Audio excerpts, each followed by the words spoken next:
नमस्कार, मैं हूं साहिल जोशी। दंगल में आपका स्वागत है।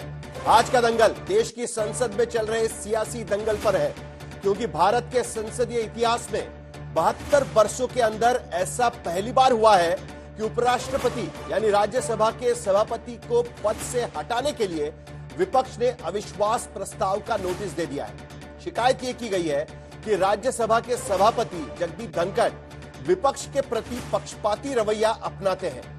अब सत्र चलता रहे तो 14 दिन के अंदर इस प्रस्ताव पर चर्चा करानी होगी, और अगर प्रस्ताव दोनों सदनों में पारित हो जाता है तो उपराष्ट्रपति को पद छोड़ना पड़ सकता है। हालांकि ऐसा कुछ होता हुआ नजर नहीं आ रहा है, क्योंकि अब सत्र 10 ही दिनों का बचा है। वैसे दिलचस्प यह भी है कि 60 सांसदों ने नोटिस पर दस्तखत किए हैं, लेकिन राज्यसभा में किसी भी दल के नेता सदन ने इस नोटिस पर दस्तखत नहीं किए हैं। लेकिन इस नोटिस ने संसद के इस सत्र में पक्ष और विपक्ष के बीच सोरोस और अडानी के मुद्दे पर चल रही सियासी खेल का खुलासा जरूर कर दिया है, क्योंकि संसद की कार्यवाही इन्हीं दो मुद्दों के कारण चल नहीं पा रही है और न ही इन मुद्दों पर संसद में कोई चर्चा हो पा रही है। अब उम्मीद है कि संविधान पर चर्चा के दौरान ही देश के लोग संसद में कोई चर्चा बहस सुन सकेंगे। लेकिन इस तमाम एपिसोड में बड़ा सवाल यही है कि क्या विपक्ष की ओर से आसन के ऊपर आरोप सिर्फ सियासत है? क्या राज्यसभा में विपक्ष के प्रति पक्षपाती रवैया अपनाया जा रहा है? और क्या सोरोस और अडानी जैसे मुद्दों के बजाय पक्ष विपक्ष को जनहित से जुड़े मुद्दे नहीं उठाने चाहिए? ऐसे तमाम सवालों पर दंगल में हम चर्चा करेंगे, लेकिन सबसे पहले यह रिपोर्ट देख लेते हैं। Mister Sanjay Jha, leader of the opposition Manoj Jha, Arun Singh ji, Shri Rajeev Shukla, माननीय दिग्विजय सिंह जी, आपत्ति किस बात पे है? संसद में पिछले कुछ दिनों से यही राजनीति लिखी है। बीजेपी सोरोस का शोर मचाती है, कांग्रेस अडानी मसले पर आरोपों की राजनीति करना चाहती है, और आखिरकार सियासत चेयर पर तोहमत मढ़ने पर जाकर ठहर गई।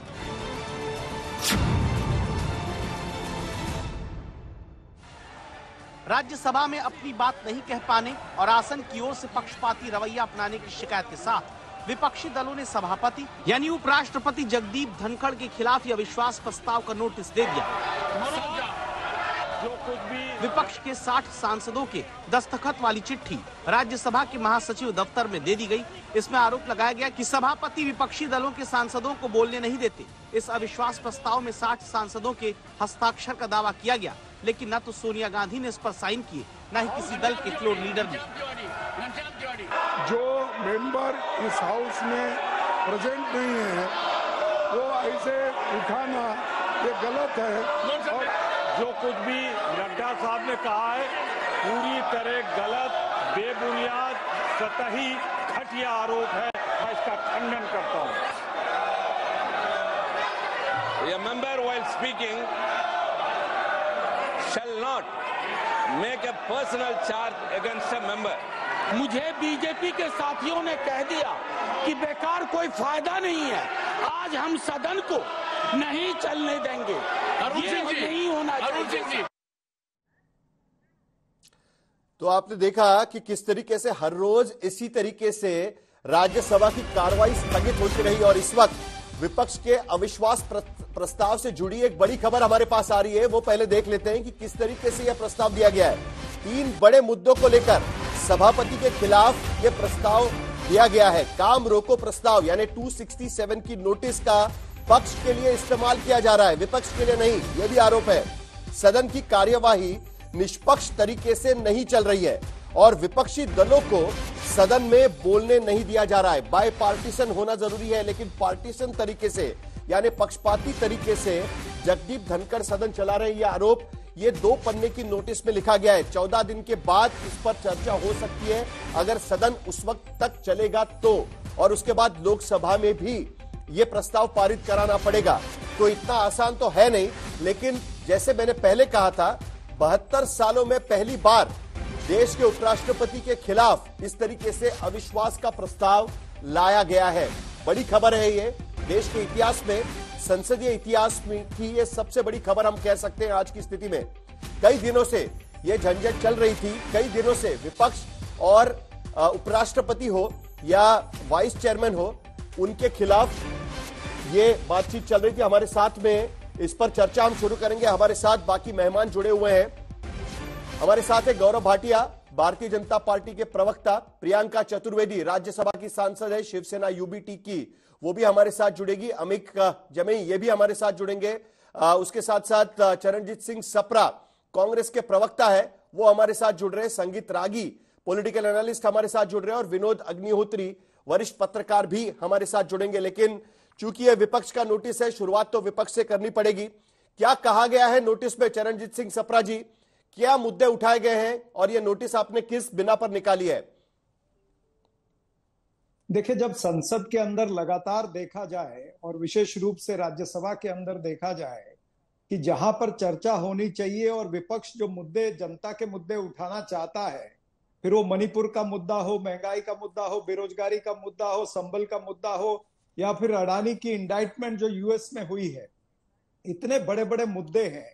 ये विपक्ष लगातार जिस दिन से संसद शुरू हुआ है उस दिन से इन मुद्दों पर चर्चा करना चाहता है। लेकिन भारतीय जनता पार्टी, सत्ताधारी पार्टी जो है, वो लगातार कोई ना कोई बहाना ढूंढ करके किसी न किसी तरीके से गतिरोध पैदा करके, यानी सत्ता पक्ष का काम होता है संसद को चलाने का, लेकिन सत्ता पक्ष ही गतिरोध पैदा कर रहा है और संसद को चलने नहीं दे रहे हैं। जनता के मुद्दों पर कोई चर्चा नहीं हो रही है।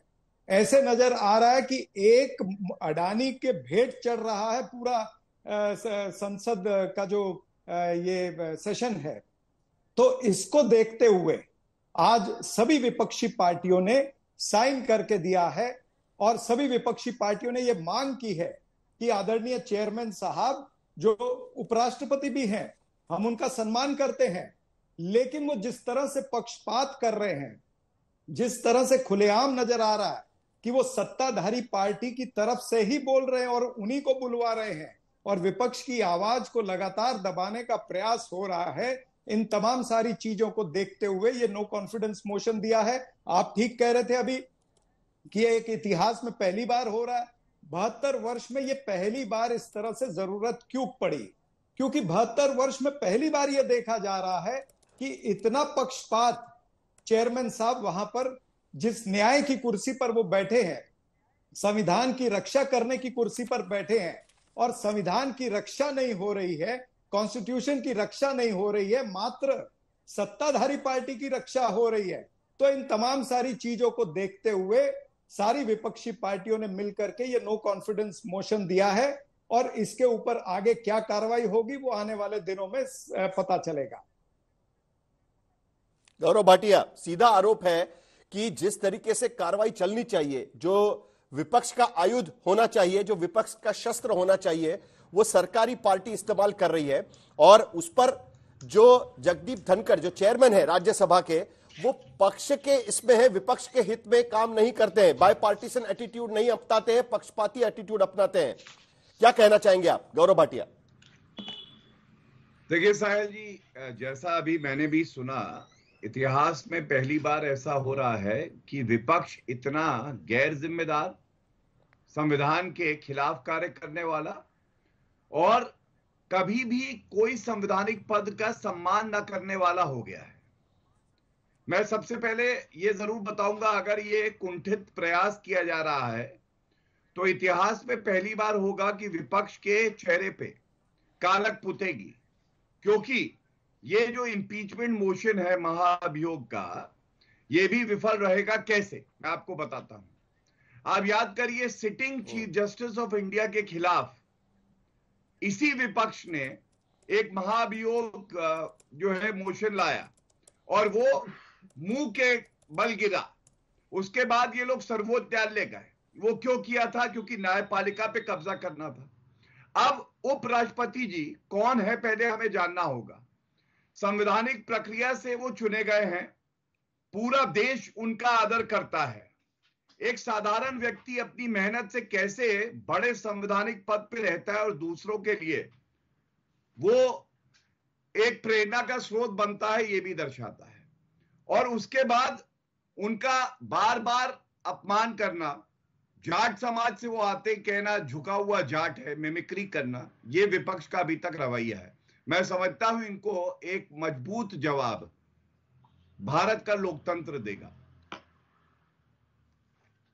गौरव भाटिया जी, सवाल यहां पर इस बारे में उठाया जा रहा है कि वो कहां से आते हैं, उससे भी ज्यादा सदन वो किस तरीके से चलाते हैं, उसको लेकर ये नोटिस दिया गया है। प्रियंका चतुर्वेदी हमारे साथ जुड़ी हुई है, नोटिस पर उनके भी हस्ताक्षर है। प्रियंका जी, नोटिस तो आपने पढ़ा होगा, क्या कारण है कि कभी आप डिप्टी चेयरमैन के खिलाफ, हरिवंश सिंह के खिलाफ भी आपने इसी तरीके से नोटिस निकाली थी, और अब तो सीधे चेयरमैन के खिलाफ ये नोटिस निकाली गई है।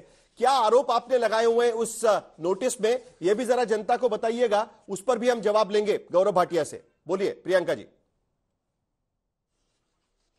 देखिए, सबसे पहले तो मैं कह दूं, कोई खुशी मन से हम नहीं कर रहे हैं। हम नहीं चाहते थे कि इस तरीके का प्रस्ताव हमें रखने की जरूरत पड़े। बहुत कोशिशें की कि ये जरूरत ना पड़े, बहुत बार संवाद किया, बहुत बार संवाद के बाद ये भी निष्कर्ष निकला कि कोऑपरेशन मिलेगा चेयर से। और मेरी पूरा इंटेंशन, ऑनेस्टी ऑफ पर्पस ये था कि सत्ता पक्ष और विपक्ष मिलकर काम करें, पार्लियामेंट की गरिमा रखें, और जो चेयरमैन है, चेयरमैन की भी जो जिम्मेदारी होती है वो समझे। मैं आपको एक 2-3 चीजें दिखाना चाहती हूँ। ये लगातार मेरा 0 आवर नोटिस है। हम लोग मुंबई छोड़कर हम दिल्ली आते हैं, अपना समय बिताते हैं कि पार्लियामेंट में इंपॉर्टेंट मुद्दे रख सकेंगे। आपको याद होगा साहिल जी, जब महाराष्ट्र में चुनाव हुए थे, इतना झूठ फैलाया गया था। तो fake news is a problem not just for Maharashtra, fake news is a problem across the country. लगातार वो 0 आवर बैलेट हो रहा था। अगर हम सीरियस नहीं थे तो 0 आवर बैलेट क्यों होता? 0 आवर शुरू होने से पहले ही डिस्ट्रप्शन शुरू होता है। 267 नोटिस क्या है? 267 एक जो रूल है वो ये है कि जो विपक्ष के लोग अपनी बात रखना चाहते हैं, अगर बिजनेस आवर्स जो डिसाइड पार्लियामेंट्री अफेयर्स मिनिस्टर और चेयर करती हैं, उसके अलग होकर अगर कुछ डिस्कशन करना चाहते हैं तो वो 267 नोटिस दें। लगातार वो डिसमिस हो रहा था जब भी हम दे रहे थे। कल हुआ ये कि ट्रेजरी बेंचेस के सामने से 267 नोटिस आता है और वो ये पूरा जॉर्ज सोरोस का मुद्दा उठाते हैं। अब ये जॉर्ज सोरोस का मुद्दा क्या है? ये मीडिया पार्ट की स्टोरी रिपोर्ट बार बार बताए जा रहे हैं। आज मीडिया पार्ट ने ही उसका खंडन किया है। उन्होंने बकायदा कहा है कि भारतीय जनता पार्टी एक फेक न्यूज फैला रहा है उनकी रिपोर्ट को के हवाला देकर, ये उन्होंने कहा है। आज भी जैसे ही हम पार्लियामेंट गए, वही 267 से शुरू हुआ। क्वेश्चन आवर शुरू होता है, जेपी नड्डा जी खड़े होते हैं as a health minister to respond to a question on health ministry. वो शुरू हो जाते हैं लोगों का नाम लेने के लिए। आपने सोनिया जी का उधर नाम लिया है उसी प्लेटफॉर्म पे। आपने जॉर्ज सोरोस का साथ कुछ लिंक्स बताए हैं। मीडिया पार्ट इसका खंडन कर रहा है। कोई कनेक्शन नहीं है। खुद इनके इकोनॉमिक एडवाइजर, जो prime minister economic adviser group में हैं, वो जॉर्ज सोरोस से फंडिंग लेते हैं। जॉर्ज सोरोस ने इतनी सारे 40,000 कुछ स्टार्टअप्स में फंडिंग दी हुई है। मैं कहती हूँ सारे पावर लीवर्स आपके हाथ में है, आप उस पर इन्वेस्टिगेशन करिए, पर आप पार्लियामेंट क्यों डिस्टर्ब करते हैं? और दुख इस बात का है कि खुद chairman allows all of this kind of जो फेक नैरेटिव बाहर चल रहा है, ऐसा ही made up narrative of the BJP to work in the chamber. इसलिए हमने डिसाइड किया कि अगर एक चेयरमैन को काम करना है, he has to work in an unbiased manner, he has to work as per the constitutional principles of the chair.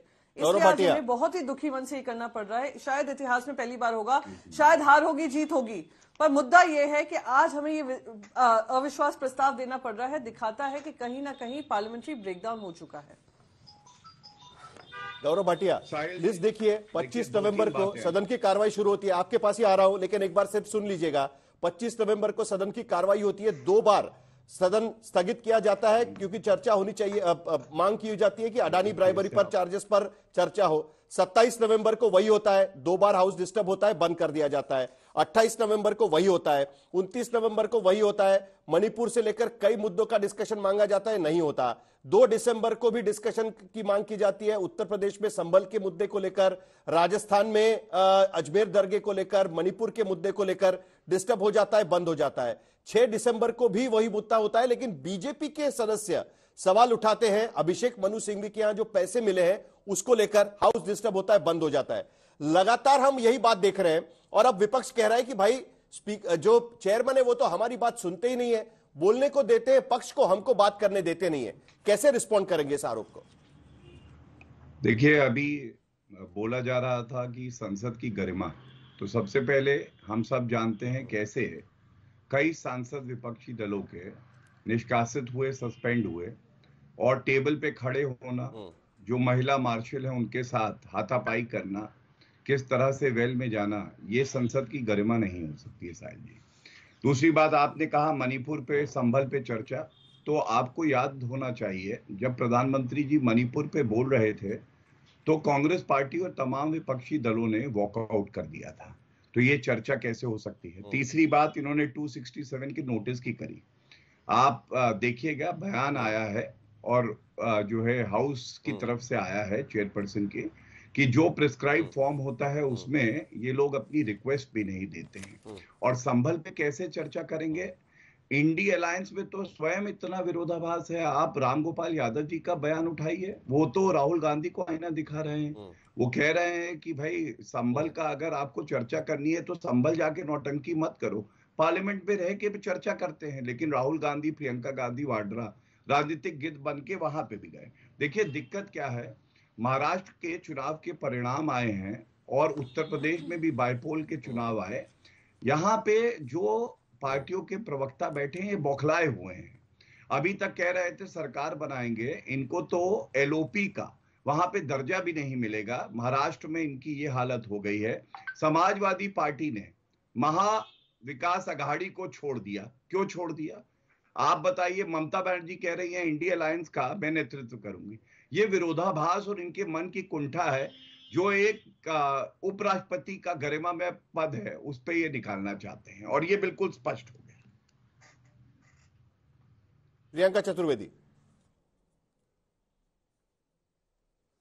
सबसे पहले तो मैं बता दूं 267 चाहे इंडिया अलायंस में एक मत हो या ना हो, देखिए साहिल जी, इंडिया अलायंस में एक मत हो या ना हो कि कौन सी इश्यू को प्रायोरिटी देनी चाहिए, पर 267 हर मेंबर ऑफ पार्लियामेंट का अधिकार है, हर पॉलिटिकल पार्टी का अधिकार है, खास करके जो विपक्ष में बैठे हैं। तो शायद मैं उनको बस अवगत कराना चाहती हूँ, टेबल पे किसने जंप किया किसने नहीं जंप किया मैं इसमें नहीं जाना चाहती हूँ, क्योंकि ये 6 साल पुरानी बात बोल रहे हैं। वो भी वो बात बोल रहे हैं जब farmer issue was at its head, जब सुनवाई नहीं हो रही थी, मजबूर किया गया था विपक्ष में। Yes, I am proud of the fact, I wear it as a badge of honour कि मैं सस्पेंड हुई थी। मैं सस्पेंड क्यों हुई थी? क्योंकि इंश्योरेंस को आप प्राइवेटाइज कर रहे थे। जो वहां पे एम्प्लॉयर्स हैं और जो एम्प्लॉयज हैं उनका जो एक सेफ्टी नेट होता था जॉब्स का, आप वो उनसे खींच रहे थे। तो मैं ये गौरवान्वित महसूस करती हूं कि आज जनता के लिए लड़ाई लड़ने के लिए अगर मुझे पार्लियामेंट से सस्पेंड करना पड़ा तो वो मैं सस्पेंशन मैंने सहा और उसकी लड़ाई मैंने लड़ी। रही बात 267 की, 267 का मुद्दा संभल का मुद्दा हो, मणिपुर का मुद्दा हो, भ्रष्टाचार जो इंडाइटमेंट हो चुका है, इंडाइटमेंट एक बिजनेसमैन का हुआ है जो देश में कभी नहीं हुआ है, कि विदेशी कोर्ट्स बता रहे हैं कि इन्होंने हजारों करोड़ का घूस दिया है सरकारी कॉन्ट्रैक्ट्स जीतने के लिए। ये सरकारी कॉन्ट्रैक्ट्स क्या हैं? ये सोलर पावर प्लांट्स हैं। सोलर पावर प्लांट्स किसको बेचे जाएंगे? किसको खरीदने को मजबूर किया जाएगा? ये मजबूर किया जाएगा आम जनता को। पर यूनिट इलेक्ट्रिसिटी कॉस्ट हम मुंबई में तो भुगत ही रहे हैं अडानी इलेक्ट्रिसिटी का, अब पूरी देश भर को भुगतना पड़ेगा क्योंकि इन्होंने भ्रष्टाचार इनको दिया है। मैं तो कहती हूँ अब इन्वेस्टिगेशन इस बात का होना चाहिए कि ये भ्रष्टाचार ब्यूरोक्रेट्स को मिला या भ्रष्टाचार का पैसा इन सारे मेंबर्स ऑफ पार्लियामेंट जो बीजेपी के हैं उनको मिला। इसलिए Adani, I am sorry to say this, Adani के प्रवक्ता और अदानी के मेंबर्स ऑफ पार्लियामेंट बनकर ये पार्लियामेंट को चलने नहीं दे रहे हैं, क्योंकि ये अपनी जिम्मेदारी से भाग खड़े हो रहे हैं। आज 70 साल का हमारा कमाया हुआ इज्जत विदेशी धरती पे आज ऐसा नीलाम हो रहा है। अभी तो बड़े गंभीर आरोप आप पर भी लगने लगे हैं, बीजेपी पर संज्ञान भी नहीं ले रही है, वो शर्मनाक है। भाटिया जी, देखिए इन्होंने कहा, ये तस्वीर बहुत कुछ कहती है। अदानी का नाम लिया तो अदानी समूह के साथ तो ये रेवंत रेड्डी है, कांग्रेस के मुख्यमंत्री हैं। साहिल जी, राहुल गांधी इस पे कभी कुछ बोलेंगे? अरे अच्छा, एक और तस्वीर दिखाता हूं। सोलर प्लांट की बात करी, राजस्थान में निवेश हुआ और 50,000 करोड़ का निवेश, और ये बता रहे थे अशोक गहलोत भाई है मेरा। ये दूसरी तस्वीर है। इसी तरह से रॉबर्ट वाड्रा के साथ भी तस्वीर है। देखिए बात क्या है कि सोरस और सोनिया गांधी, जिसको हम कह रहे हैं गांधी सोरस, गांडोस का जो ये हम बहस चाहते हैं, इस पे राहुल गांधी और गांधी परिवार भाग रहा है। और मैं पूछना चाहता हूं कि आप बताइए, सोनिया गांधी को क्या बहुत परेशानी है देश के सामने आके सिर्फ इतना कहने की कि भाई मेरा इस एजेंसी से कोई लेना देना नहीं है? ये कहने में तो कोई दिक्कत होनी नहीं चाहिए, लेकिन हम कल से इंतजार कर रहे हैं और कोई उत्तर कांग्रेस की तरफ से नहीं आया है। FDLAP ये जो संस्था है, ये कहती है कश्मीर को भारत से अलग हो जाना चाहिए, और इसकी सह अध्यक्ष कौन थी सोनिया गांधी, ये चिंताजनक है और इसीलिए सवाल पूछे जा रहे हैं और विपक्ष ध्यान भटकाने के लिए महाभियोग ला रहा है। बट भाटिया जी, मुझे एक सवाल दोनों से पूछना है, प्रियंका चतुर्वेदी से भी पूछना है, प्रियंका चतुर्वेदी को जवाब भी देना चाहती है, लेकिन उससे पहले दोनों से यह सवाल पूछना है कि भाई डिस्कशन करिए ना, अडानी पर भी डिस्कशन करिए। देखिए पहले 6 दिन अडानी के मुद्दे पर डिस्कशन मांगा जा रहा था, डिस्टर्ब हुआ हाउस, बंद कर दिया गया। उसके बाद पिछले 3 दिन से हम देख रहे हैं कि सोरोस को लेकर अब बीजेपी उस पर डिस्कशन मांग रही है। भाई दोनों पर डिस्कशन करिए। 0 आवर में या क्वेश्चन आवर में जहां पर जनता से जुड़े मुद्दे उठाने का सवाल आता है, तभी ये सब बातें क्यों निकलती है? क्यों नहीं जनता के जुड़े मुद्दे जो है वो राज्यसभा में डिस्कस हो रहे हैं? ये तो मुद्दा तो पूछा जाएगा ना कि क्यों ऐसा हो रहा है। देखिए आज भी हमने देखा कि जेपी नड्डा जो हेल्थ मिनिस्टर है वो किसी बात पर जवाब देने के लिए खड़े हुए, लीडर ऑफ द हाउस भी है, और वो भी सोरोस के मुद्दे पर चले आए। मुद्दा तो हुआ था कि क्वेश्चन आवर पे हम लोग बात करेंगे, क्वेश्चन आवर शुरू कर देना चाहिए। दोनों का डिस्कशन हुआ था, सत्ता और विपक्ष का। क्यों नहीं हो पा रहा है? गौरव भाटिया जी, सबसे पहले आपसे सवाल जवाब चाहेंगे और उसके बाद बाकी लोगों के पास भी मैं जाऊंगा। गौरव जी। देखिए, सबसे पहले तो भारत की संप्रभुता से बढ़ के कोई मुद्दा नहीं हो सकता है, और मैंने आपको बताया ये जो एजेंसी है FDLAP, जिसकी सह अध्यक्ष सोनिया गांधी जी थी, इसने कहा कि भारत से कश्मीर को अलग कर देना चाहिए। अब आप मुझे बताइए, सोनिया गांधी जी को देश ने इतना सम्मान दिया है, एक उन्हें वक्तव्य जारी करना है कि मैं कभी भी इस संगठन का हिस्सा नहीं रही, इसमें क्या ऐसा है कि वो नहीं कर सकती हैं? आपने अदानी की बात करी, सर्वोच्च न्यायालय में एक याचिका लगी, एक कमेटी बनी, उस सर्वोच्च न्यायालय का फैसला आ चुका है। मैं ये पूछना चाहता हूं कि क्या सर्वोच्च न्यायालय, चाहे उपराष्ट्रपति का पद हो, चाहे प्रधानमंत्री का पद हो, चाहे न्यायपालिका हो, संवैधानिक संस्थाओं में इनकी आस्था क्यों नहीं है? तीसरी बात, जैसा मैंने कहा, राहुल गांधी और कांग्रेस को बताना चाहिए कि ये रेवंत रेड्डी, अशोक गहलोत, भूपेश बघेल जब कॉन्ट्रैक्ट दे रहे थे अदानी समूह को, तब अदानी समूह अच्छा था क्या? अभी ये तो कुछ माह पहले की बात है। साहिल जी, आपके दोहरे मापदंड नहीं हो सकते, ये इनकी बौखलाहट है हार के बाद, और इसीलिए ये जो मुद्दा देश के लिए अहम है, हमारी संप्रभुता का, हमारी एकता का, उस पर चर्चा नहीं चाहते हैं। वरना 1 मिनट में सोनिया गांधी रेवंत रेड्डी जारी करें और ये बात खत्म हो जाएगी, हम विश्वास कर लेंगे उन पे। सप्रा जी, रेवंत रेड्डी के साथ तो अडानी दिख सकते हैं, लेकिन मोदी जी के साथ नहीं दिख सकते, ऐसा क्यों? प्रियंका, आएंगे आपके पास। सप्रा जी, ऐसा क्यों? ऐसा नहीं, आप समझने की कोशिश करिए। ये भारतीय जनता पार्टी क्या करती है? हिट एंड रन की पॉलिटिक्स करती है।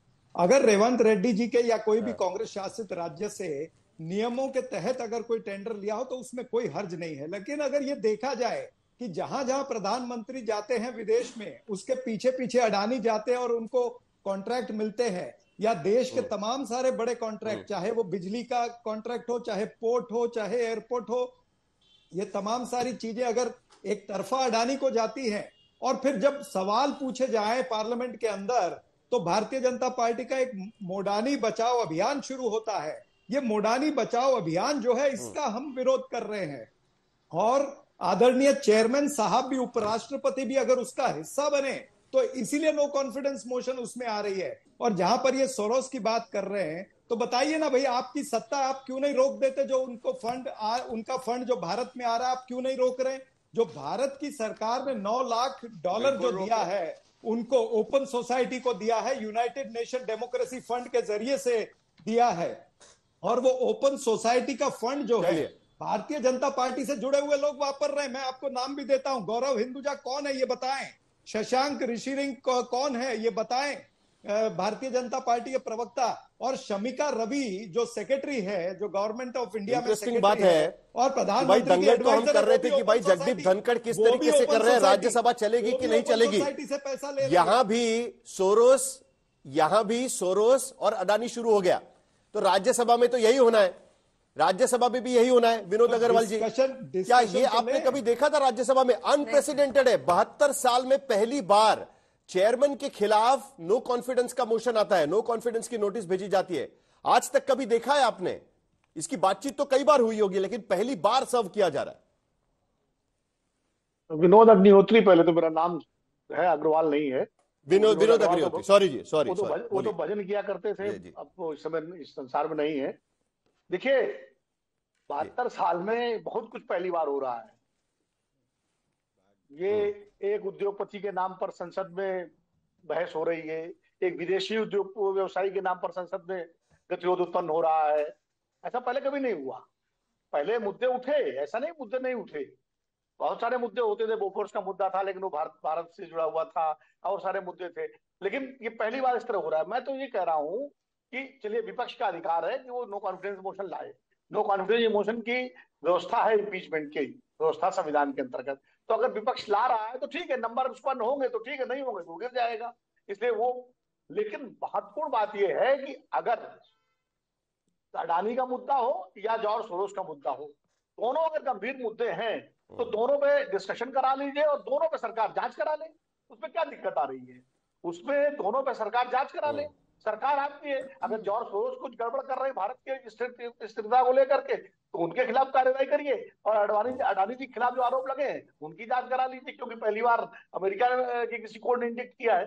तो इसमें लेकिन हो ये रहा है कि दोनों पक्ष जो है एक दूसरे पर आरोप लगा करके और पार्लियामेंट को एक तरह से अटका रखा है। विपक्ष कह रहा है सत्ता पक्ष नहीं चलने दे रहा। विनोद जी, आपने संसद कई सालों से देखा है। नहीं विनोद जी, आपने संसद कई सालों से देखी है, आपने उनकी कार्रवाई देखी है। कभी आपने देखा है कि जिस तरीके से चेयरमैन पर लगातार आरोप लग रहे हैं? इससे पहले भी हमने देखा कि हरिवंश सिंह पर इसी तरीके का आरोप लगाया था। अगस्त महीने में भी, इससे पहले के जब सेशन हुआ था, तब भी विपक्ष सोच रहा था कि भाई चेयरमैन के खिलाफ इस तरीके का प्रस्ताव लाना चाहिए। ये बार बार क्यों हो रहा है? कुछ अलग लग रहा है कि इस तरीके से पहले भी होता रहा है राज्यसभा में या किसी भी सदन में? नहीं, पहले सदन के अंदर जो सदन की कार्यवाही होती थी तो विपक्ष के सदस्य अल्लाह गुल्ला करते थे। अगर चाहे लोकसभा हो चाहे राज्यसभा हो, अगर अध्यक्ष और सभापति उनको जो है रोकते थे तो कई बार सदन के अंदर ही वो कहते थे साहब हमें न्याय दीजिए, हमें आप न्याय नहीं दे रहे हैं, हमारे साथ ज्यादती हो रही है, इस तरह की बात करते थे। लेकिन सीधे सीधे आरोप नहीं लगाया जाता था। मुझे वो याद है जब शेखावत जी जब सभापति थे, उपराष्ट्रपति थे, शेखावत जी की जब विदाई हो रही थी तो सत्ता पक्ष विपक्ष ने किस तरह उनकी प्रशंसा में कसीदे पड़े थे। वेंकैया नायडू भी बीजेपी के ही नेता थे और उपराष्ट्रपति थे और सभापति थे। उनके समय में भी काफी कुछ जो है रस्साकसी होती रही पक्ष विपक्ष के बीच में, लेकिन कभी इम्पीचमेंट की नौबत नहीं आई। यही विपक्ष था, यही पक्ष था। भाई शेखावत जी की बात आप पुरानी कह सकते हैं, कलिया अटल जी और सोनिया जी का टाइम था, लेकिन वेंकैया नायडू के टाइम तो यही कांग्रेस और दूसरे दल थे और यही बीजेपी और एनडीए था। लेकिन तब कभी विपक्ष ने संगीत रागी गड़बड़ क्या हो रही है लाने की बात की? ये तो सोचना पड़ेगा ना। क्यों? आपको क्या लगता है संगीत रागी, क्या लगता है आपको? वेंकैया नायडू के खिलाफ कभी यह मौका नहीं आया, लेकिन जगदीप धनखड़ से इतना प्यार क्यों है विपक्ष को? वो बंगाल में थे राज्यपाल, तब भी इसी तरीके की बात हुई थी।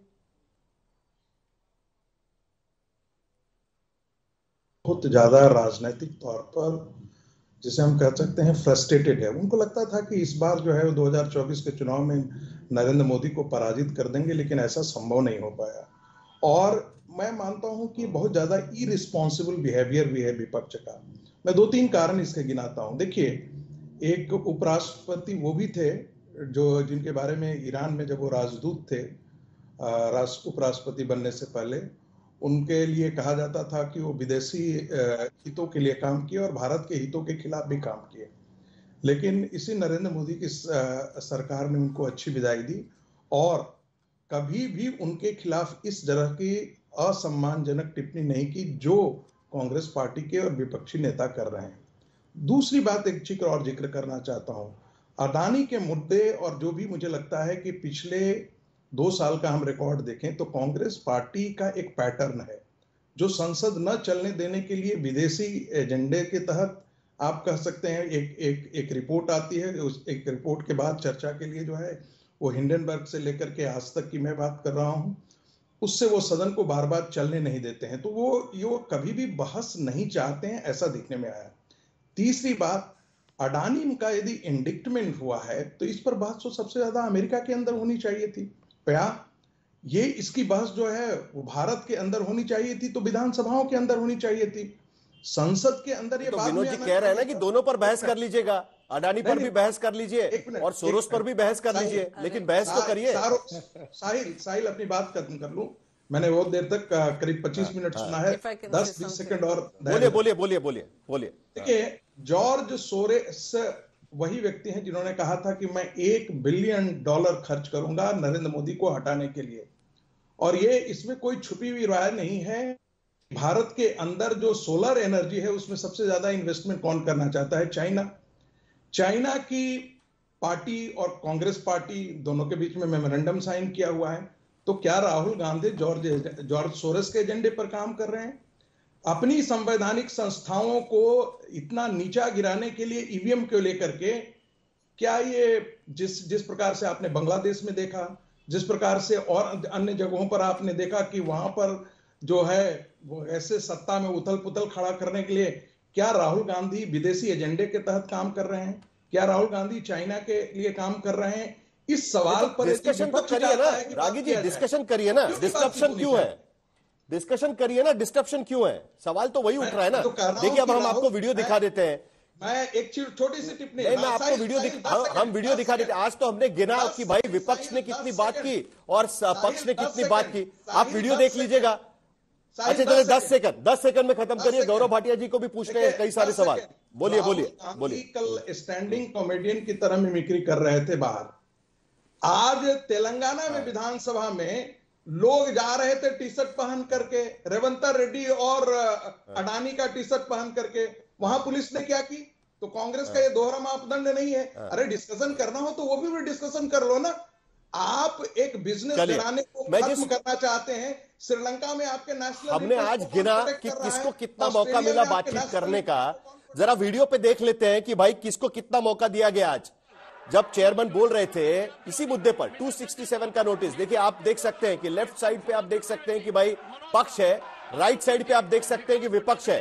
किसको कितनी बार मौका दिया गया इसी मुद्दों को लेकर। और सारे जो एडजमेंट मोशंस थे वो रिजेक्ट किए गए थे।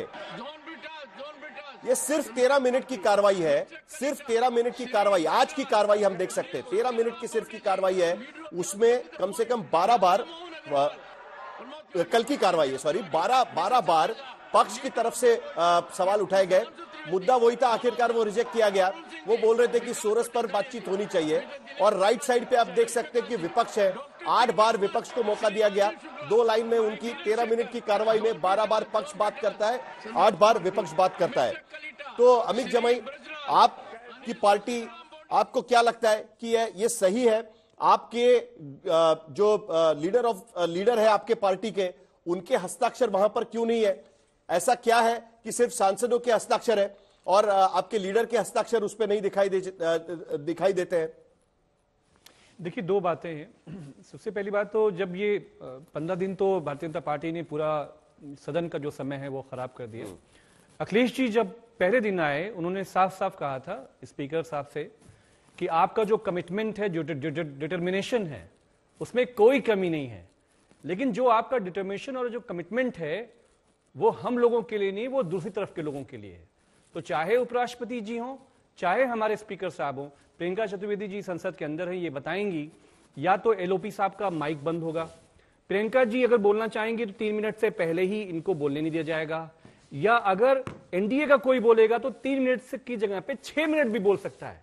तो उपराष्ट्रपति जी का और जो स्पीकर का जो बिहेवियर है, हम लोग याद करें, अगर अग्निहोत्री जी ज्यादा प्रकाश डालें तो चाहे हामिद अंसारी साहब रहे हो या सोमनाथ दा चटर्जी साहब रहे हो, हमें याद है कि यूपीए 1 यूपीए 2 में यूपीए बहुत अनकंफर्ट होता था इन लोगों से कि ये लोग हम लोगों को हमेशा घेरे में रखते हैं। सोचिए सरकार यूपीए की और हामिद अंसारी जी और सोमनाथ दा जो है, ये लोग हमेशा विपक्ष को, लेकिन समाजवादी पार्टी की तो शिकायत रहती है कि ये सोरोस और अडानी के चक्कर में हमारे मुद्दे खो जा रहे हैं। नहीं, देखिए, हम तो छोटी पार्टी, हमारे मुद्दे उठाए नहीं दिया जा रहा है।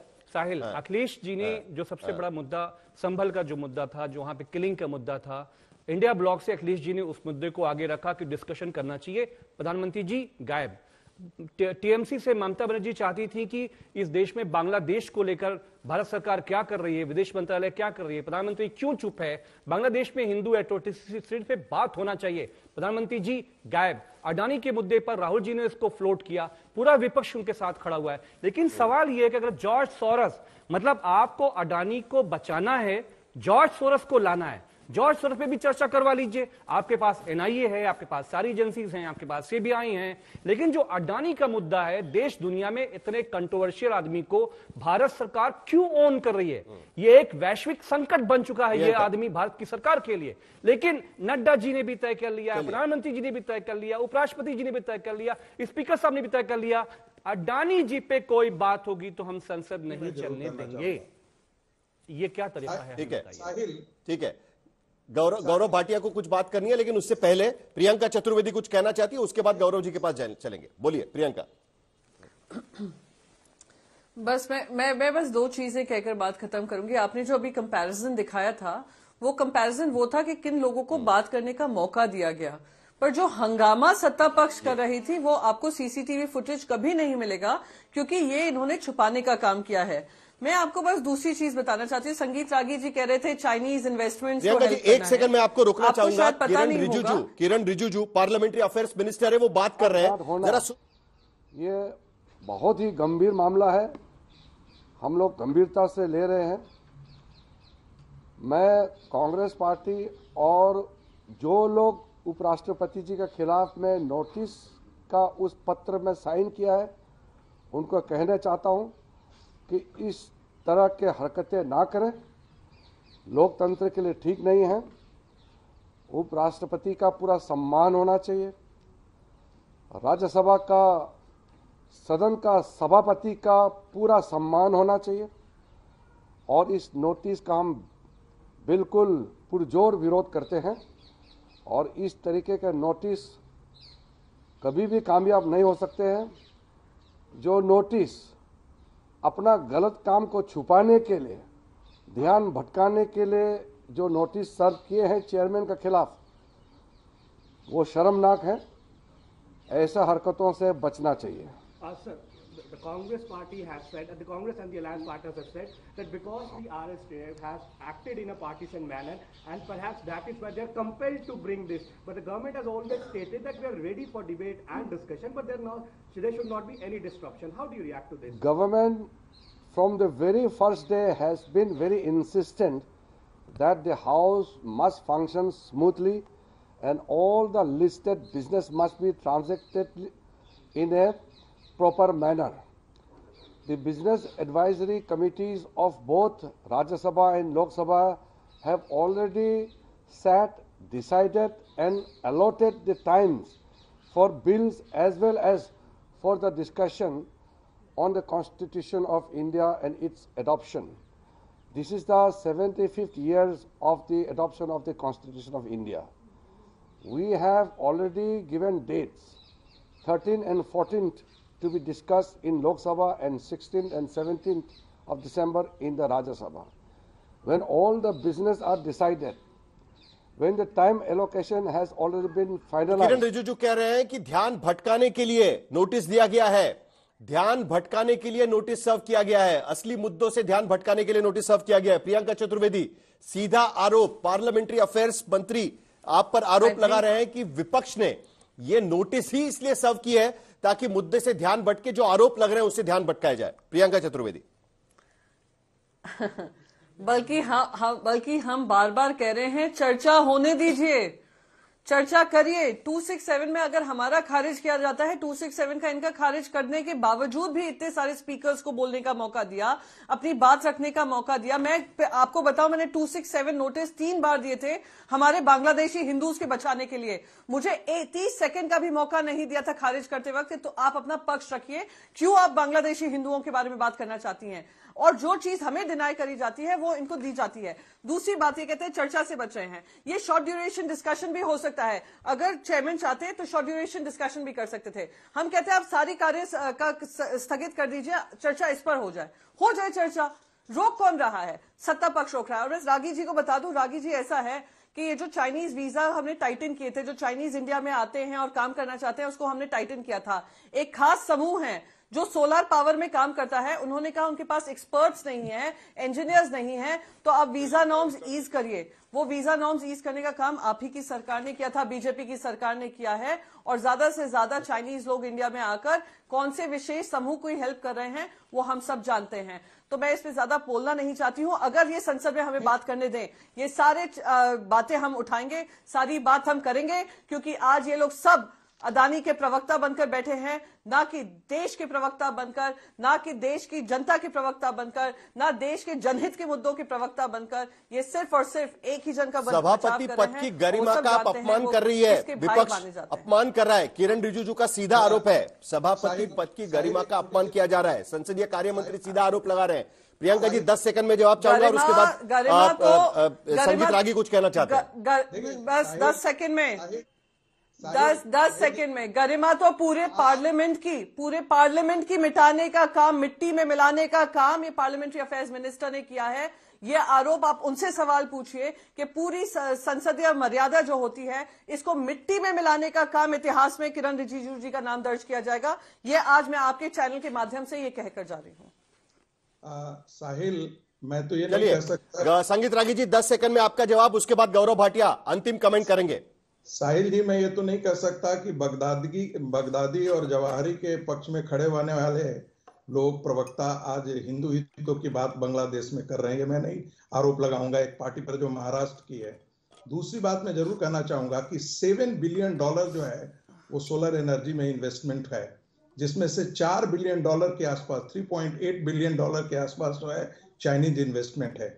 यदि भारत का कोई इंडस्ट्रियलिस्ट यदि अपने सोलर मार्केट में वर्ल्ड लेवल पर यदि खड़ा होना चाहता है और भारत सरकार यदि उसे दिया तो जा रहा है ना वीजा सरकार की तरफ से, क्या दिक्कत है? मैं तो जानना चाहता हूं। मैं तो मानता हूं कि गांधी परिवार से ज्यादा कंट्रीब्यूशन। समय समाप्त हो रहा है। गौरव भाटिया जी, सदन चलने दिया जाएगा या नहीं दिया जाएगा?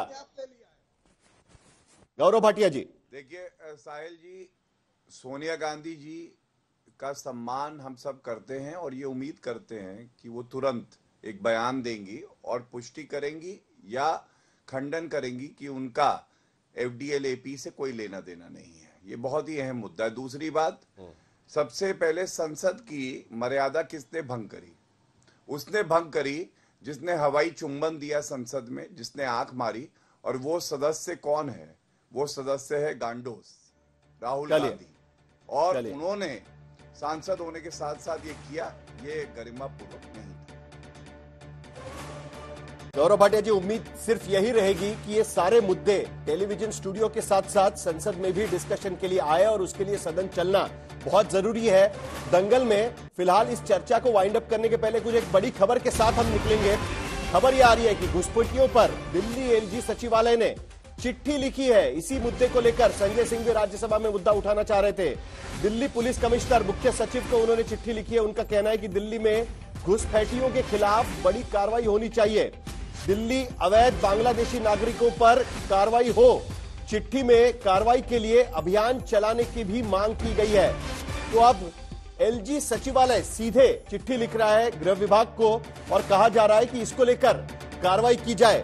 दिल्ली में जल्दी चुनाव होने वाले हैं। ये सारी राजनीति भी हमें जल्दी उसको देखने मिलेगी। लेकिन फिलहाल मेरे साथ बस इतना ही।